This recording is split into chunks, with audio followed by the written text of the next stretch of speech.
后来继续要来讲肝癌，排台湾人癌症死亡原因的第2名，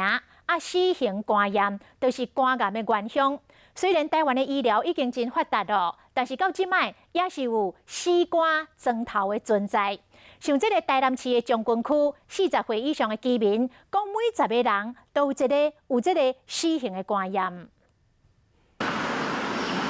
这地方是台南沿海将军区，除了鱼产济，也佫有一项特别济，就是死肝。根据统计发现，将军区40岁以上的居民，这死肝是高达9.2%，等于10个人内面就有1个人治着。唔知，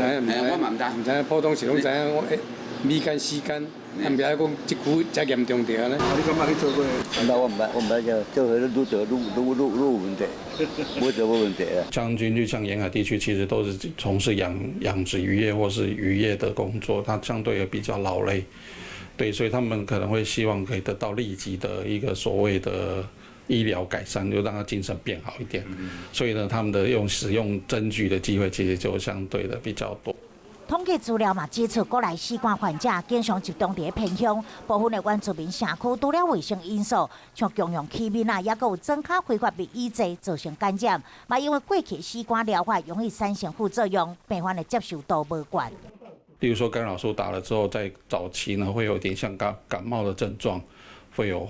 那个所谓的发烧、肌肉酸痛、头痛等等的症状。死型的肝炎可能会造成肝癌，但是目前新药治疗成功率高，只要量早体检治疗，死肝一点拢无可怕。